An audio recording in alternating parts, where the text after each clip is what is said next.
예, 안녕하십니까. 오늘 소개할 책은 제가 좀 대담하게 뭐 제 전공과 상관없지만 그래서 한편 제가 어렸을 때부터 제일 좋아했던 책 중에 하나라고 뽑는 초한지로 하겠습니다. 물론 제가 어렸을 때는 이 이문열의 초한지가 아니었죠. 이 이문열의 초한지는 보신 분이 계실지 모르겠지만 10권으로 구성되어 있고요. 예, 그 10권을 제가 읽고 이 이야기를 이제 뭐 요약하는 것은 의미가 없을 겁니다. 다들 아시는 분이 또 많으시고 또는 관심 없으신 분이 계시기 때문에. 네, 그리고 근데 이 책을 읽고 제가 평소에 가졌던 의문 중에 하나를 제 나름대로 풀어서 좀 같이 의견을 공유할까 합니다. 그래서 이거는 뭐 이문열 작가님의 의견이라기보다는 이문열 책을 읽고 아마 작가님도 그렇게 생각하시지 않았을까 하는데 제가 나름대로 답을 준 거다. 제가 궁금한 질문이란 건 뭐냐면요. 항우가 유방에게 왜 패했는가? 라는 겁니다. 일단 항우가 누구고 유방이 누군가, 그리고 왜 항우가 유방에게 패한 게 궁금한 일인가? 조금 사전 설명을 드리겠습니다. 역사를 좀 잘 아시는 분에겐 지루하실 수 있는데요. 그래도 잠깐 제가 정리하는 거를 같이 들어주시기 바랍니다. 중국이 춘추 전국시대라고 해서 오랫동안 나누어져 있습니다. 사실 그 전에도 중국이 하나의 나라로 통일된 적은 없었죠. 제 생각에 아마 그때까지는 중국 사람에게 물어보면 우리는 뭐 중국이란 말도 없었고 나는 진나라 사람이다, 초나라 사람이다, 제나라 사람이다, 연나라 사람이다 라는 식으로 각각의 나라 사람이라고 하지 이걸 전체가 합쳐서 하나의 나라라고 아마 생각하지 않았을까 싶습니다. 예를 들어서 우리나라에 가까운 연나라 사람 입장에서는 그 동쪽에 있는 우리 한국, 그 당시 고조선이겠죠. 고조선이나 자기 또 서쪽에 있는 제나라 또는 조나라나 별 구분이 없었을 수도 있다라는 생각이 듭니다. 그런데 이를 통일한 것이 진나라의 진시황입니다. 진나라가 중국 서쪽 끝에 있는 나라였는데 힘을 몇 대에 걸쳐서 키워서 진시황 때 이 나라들, 여기 쓴 초제, 위한, 조연이라는 6개 나라를 차례로 물리치고 멸망시키고 통일합니다. 상당히 대단한 일을 한 거죠. 그 한 왕이 자기 재위 기간 동안 6개 나라를 무너뜨리고 중국 전체를 하나의 나라로 처음 세워서 진시황이 된 거죠. 근데 진시황이 죽으니까 이게 뭐 진나라에 복속된 지 얼마 되지 않았던 각 국가에서는 진시황이 죽었을 때를 틈타서 우리가 다시 독립해야겠다. 말하자면 자기네들은 이제 식민지 통치를 받는다고 여겼던 거죠. 그래서 이 나라들이 반란을 일으키고요. 그 중에서 특히 초나라 귀족 집안, 장군의 집안이었던 항우가 두각을 나타냅니다. 항우가 두각을 나타냈다는 것은 무엇일까요? 이렇게 반란이 일어나자 역시 진나라가 그 중국을 다 통일한 강한 나라기 때문에 군대를, 진나라는 제일 서쪽에 있었다고 말씀드렸죠. 군대를 동쪽으로 보내서 차례차례 진압을 시작합니다. 아무래도 정규군이 아니고 농민들 중심의 그 군대를 가지고 진나라에 대항했던 이런 동쪽의 여러 군대들은 이런 진나라 정규군에 의해서 차례차례 멸망당합니다. 그래서 진나라의 이제 뭐 조그만 지역 군인들은 이긴 적이 있지만 진나라의 몇십만 대군은 아무도 이기지 못한 이런 상황에서 거록성이라는 데서 또 진나라가 이제 조나라의 군대를 이제 다 멸망시키려고 하는데 도움을 청하자 항우가 달려옵니다. 그래서 거록성 전투에서 조나라의 몇십만 대군과 며칠 동안 싸워서 항우가 이 진나라 군대를 다 죽입니다. 아주 큰 승리를 거두죠. 이때 이 거록성 주변에 있던 많은 다른 나라의 반란군들은 항우의 이런 활약에 입을 다물지를 못합니다. 왜냐하면 자기네들은 진나라 주력군을 피하느라고 급급한데 어디서 갑자기 남쪽에서 나타난 항우라는 장수가, 젊은 장수가 이 진나라 군대와 정면 대결해서 다 물리쳐 버리는 거니까요. 이 항우가 거의 스타급으로 떠오르는 거죠. 그래서 이 항우를 따라야겠다라고 많은 반란군들이 항우에게 투항을 하고 항우를 따라서 그 진나라로 쳐들어갑니다. 물론 그 항우의 부하 중에 한 명이 유방이라고 볼 수 있습니다. 그래서 이 항우가 무슨 이들과 옛날부터 군신의 그런 걸 맺은 것이 아니라 항우가 워낙 잘하니까 항우가 뭐 뛰어난 전교 1등이니까 이 밑에 다 따르게 된 거죠. 그래서 우리가 어차피 진나라가 공동의 적인데 항우가 뭐 우리랑 비교가 안 되게 잘 싸우는 사람이니까 항우를 따르자 그러고 해서 다 뭉쳐서 진나라를 공격해서 멸망시킵니다. 이제 진나라가 멸망하고 중국 천하가 다 이제 그 이 반란군의 몫인데 당연히 반란군을 이끌었던 항우가 이 천하를 나눠서 그 반란을 일으켰던 각 나라의 그 장수들에게 나누어 줘야겠죠. 이때 항우가 큰 실수를 한 것이 뭐냐면 당시에 진나라가 중국을 다 진시황이 통일할 수 있었던 것은 진나라의 인구가 많고 경제가 가장 풍요로웠던 점이 중요했습니다. 그래서 항우의 그 참모들 중에도 그냥 진나라에 우리가 수도를 하자라고 했는데 뭐 항우 입장에서는 내가 제일 싫어하는 게 진나라고 진나라 사람인데 내가 이제 진나라를 쳐부쉈는데 왜 여기다 수도를 정하냐. 나는 내 고향인 초나라에 정하겠다. 너무나 인간적인 이런 얘기를 합니다. 근데 지금 생각해보면 항우는 그냥 단순한 초나라의 그 어떤 그 핏줄을 이어받은 장군 집안으로서 우리 초나라를 다시 독립시키기 위해서 진나라를 친다. 이 정도의 생각만 가지고 있었던 거지 자기가 중국 전체를 운영한다는 생각은 하지 못했다는 것이 요 짧은 항우의 그 판단에서도 우리가 엿볼 수가 있습니다. 이것이 항우의 발목을 나중에 잡았죠. 그리고 항우는 반란을 일으켜서 자기를 따랐던 각국의 장수들에게 중국을 막 나눠서 분할을 해줍니다. 그리고 중요한 것은 자기에게 위협이 좀 될 수 있었던 유방을 어떻게 할까? 유방을 죽이려고도 생각을 하죠. 그렇지만 그래도 같이 싸웠던 사람을 어떻게 죽이냐? 이것도 또 되게 인간적인 건데요. 그래서 자기가 그래도 같이 싸웠던 사람을 인제 와서 무슨 그 토끼를 잡고 나서 개를 죽이는 토사구팽도 아니고 죽일 수 없다 그래서 가장 서쪽 끝에 진나라에서 가장 서쪽 끝에 있는 궁벽한 초나라 지역으로 내쫓고 장군들을 여러 배치해서 유방을 감독하도록 합니다. 뭐 여기까지는 우리가 그럴듯하다라고 저도 생각을 했는데요. 총나라 땅에 있던 유방이 가만히 있지 않고 곧 1, 2년 후에 반란을 일으킵니다. 그래서 총나라에서 나와서 서쪽으로 막 진격을 합니다. 근데 항우가 아주 대책이 없었던 것은 아니고요. 이 유방을 막기 위해서 자기가 임명한 싸움 잘하는 사람들을 다 서쪽에 배치해 놓습니다. 그래서 어쨌든 이 사람들이 유방을 좀 막아주겠지 이렇게 생각을 합니다. 그런데 여기 맨 밑에 줄에 보듯이 이 사람들이 싸우기는커녕 유방을 보자마자 많은 사람들이 항복을 해버립니다. 그리고 또 한 가지 항우가 어려운 점은 뭐냐면요. 그 유방이랑 바로 싸웠으면 아마 유방이 항우의 그 적수가 되지 못하고 바로 죽었을 텐데요.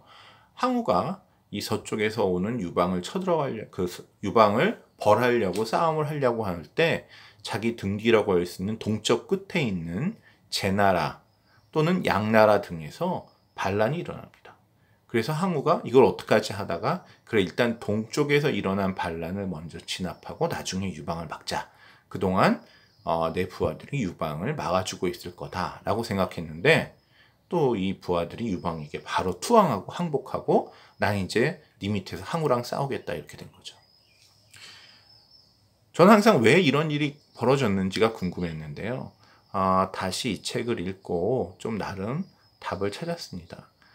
그 항우가 이런 한탄을 합니다. 이 사람들이 다 나한테 영토를 받은 사람인데 왜 나에게 대해서 반란을 일으키거나 유방이 오니까 금방 유방 편을 드느냐. 이게 왜 이렇게 배은망덕하냐 라고 얘기를 하죠. 근데 그 사람들 입장에서 한번 생각해 보면요. 자기 나름대로 항우를 따라다니면서 죽을 고비를 넘기고 아주 큰 공을 세웠다고 생각해갖고 나는 뭐 예를 들어서 그 뭐 한반도만한 땅을 얻을 것이다 라고 생각을 했는데 기껏 뭐 경상도나 아니면 무슨 경기도 정도의 땅을 항우가 주니까 항우가 땅을 줬다고 고마워하기는커녕 이건 뭐야, 내 공에 비해서 너무 작은 영토를 주네 라고 불만이 쌓인 거죠. 더 큰 문제가 있는데요. 항우가 진나라를 쳐들어갈 때 반란군들이 따랐다고 하는데 당연히 모든 반란군이 따른 것은 아닙니다. 그럼 어떤 반란군이 따르고 어떤 반란군이 따르지 않았을까요? 대부분 항우를 따른 반란군은요, 힘이 오히려 좀 없는 중간 이하의 반란군 장수들이 따른 거죠.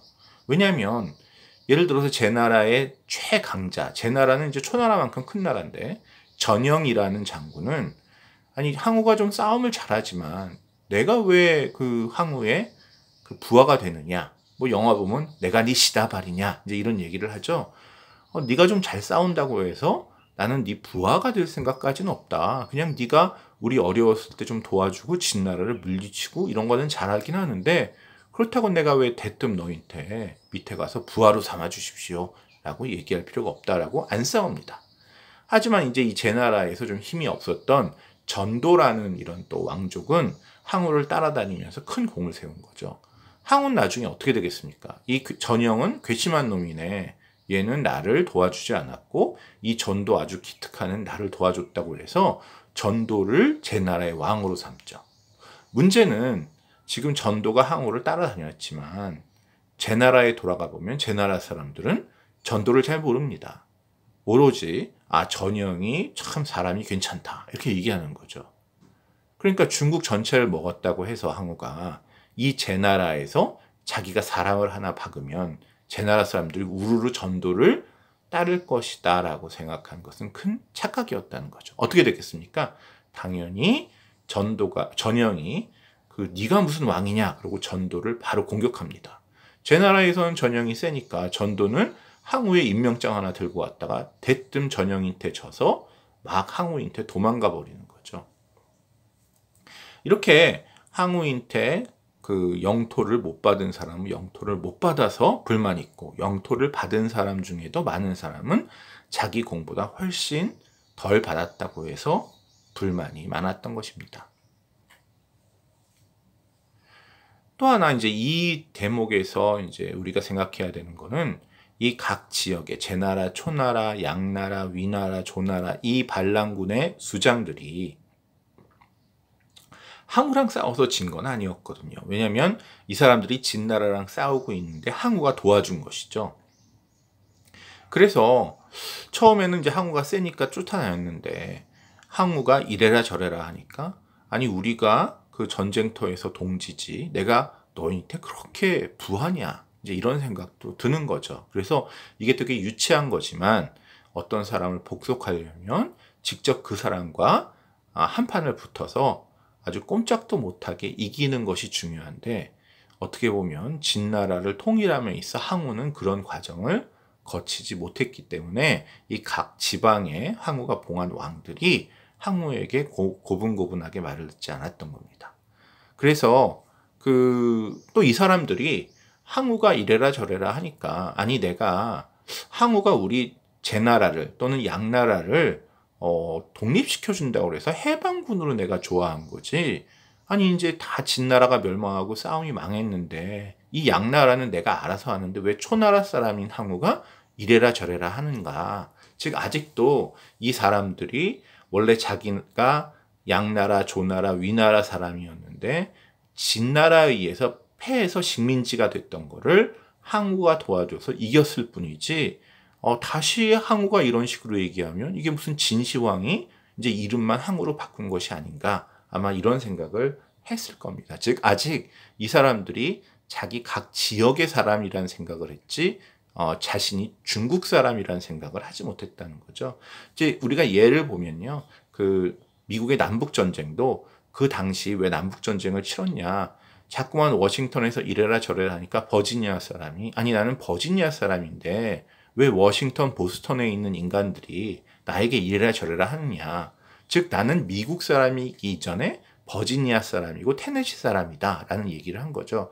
남북전쟁이라는 사람이 어마어마하게 죽어가는 이런 전쟁을 치르고서야 나는 버지니아, 테네시, 매사추세츠 사람이기 이전에 미국 사람이구나라는 의식을 갖게 되었다는 겁니다. 유방은 그럼 어떻게 했을까요? 유방은 항우와 결국 전쟁을 해서 이겨서 그 중국을 다시 통일합니다. 근데 이 항우와 전쟁 과정에서요, 우리가 잘 모르고 있는 것이 유방이 항우만 이긴 게 아니고요, 이 항우 밑에서 왕을 하다가 또 유방한테 귀순했다 이렇게 왔다 갔다 하던 사람들이 있는데, 이 사람들이 어떤 때는 유방에 붙었다 어떤 때 항우에 붙었다 하던 와중에 안 되겠다 얘네들을, 그래서 한 명 한 명 쳐서 이깁니다. 즉 싸움의 전개를 보면 유방이 잘 못 싸우면서도 초나라 항우를 꼭 붙잡고 계속 얻어 터지면서도 그 항우를 붙잡고 있는 동안 유방의 유명한 장군이죠, 한신이라는 싸움을 잘하는 장군이 중국을 쭉 돌면서 항우가 임명을 했던, 그렇지만 항우를 따르진 않지만 어쨌든 항우가 임명했고 또는 때로는 유방을 따르던 이 사람들을요 하나하나씩 정복을 합니다. 즉 초나라, 양나라, 제나라 이런 나라들의 사람들이 이제는 유방과 싸워서 다 졌다는 그런 경험을 하게 된 거죠. 그 다음에 유방이 이제 중국 전체를 가진 다음에 항우의 그 실수를 반복하지 않고요, 각 지방의 왕을 무슨 공을 세운 사람이 아니라 다 내 친척으로 하겠다 그래서 친척을 대부분을 책봉을 합니다. 물론 한신이나 경포, 팽월 같은 아주 뛰어난 공을 세운 사람들은 일부 왕으로 책봉하지만 유방이 자기가 죽기 전에 이 사람들을 다 데려다가 억울한 누명을 씌워서 다 죽입니다. 즉 항우보다는 유방이 좀 정정당당하지 않은데요, 어쨌든 이런 방식으로 유방은 공을 세웠지만 유씨가 아닌 왕들은 정말 말도 안 되는 핑계를 대서 다 죽여버리는 거죠. 또 한편으로는 이렇게 유씨 친척들을 왕으로 했는데요, 이것도 유방 손자대까지 가면서 이 왕들을 하나씩 없앱니다. 그래서 뭐 일본의 도쿠가와 이에야스도 자기가 이렇게 토요토미가를 멸망시킨 다음에 하나씩 그 자기 밑에서 싸웠던 장군들을 하나씩 없애거든요. 물론 다 없애지는 못하지만 이런 과정을 좀 뭐랄까 도덕적, 윤리적이지 못하지만 이런 과정을 거치면서 하나의 나라로 만들어가는 것이 유방 이후에 중국을 통일하고 또 세계 모든 나라가 중국의 경험을 바탕으로 깨닫게 된 것이 아닌가 생각합니다. 항우를 다시 한번 생각해 볼까요? 앞에서도 얘기했지만 인구가 많고 경제가 풍요로운 진나라의 수도를 정하지 않았다는 것 자체가 자기가 중국 전체의 황제라는 비전이 너무나 부족한 약간 그 황제감이 안 되는 사람이었다라는 생각이 들고요. 그 다음에 아마 또 다시 군사적으로 보면 동쪽을 다 평정하고 나서 나중에 제일 강적인 유방을 친다고 생각했지만 유방이 좀 한국 생각보다 훨씬 빠르게 서쪽에서 나와서 항우한테 대항하면서 계획이 엉클어진 것이 아닌가. 또 하나는 항우는 왕을 책봉함에 있어서 그저 각 지역에 양나라는 양나라 사람에게 주고 제나라는 제나라 사람에게 주고 했는데, 지금 생각해보면 아니 그런 게 무슨 상관이냐, 제나라라도 실제로 우리가 싸웠을 때 내 밑에서 공을 세운 내 밑에 무슨 초나라 사람을 보내서 왕으로 삼겠다라는 정도의 대담함을 갖지 못한 것이 항우의 한계였다라고 생각합니다. 뭐 역사에 관심이 없으신 분은 어떻게 느꼈는지 모르겠고, 또 역사를 저보다 많이 아시는 분은 또 이게 논리적이라고 생각하셨는지 모르겠는데요. 어쨌든 제 이야기를 이런 이유를 믿든 안 믿으시든 초나라 초한지는, 이 이문열의 초한지는 한번 재미있는 책이고 느끼는 바가 많기 때문에 읽어보셔도 좋을 것 같습니다.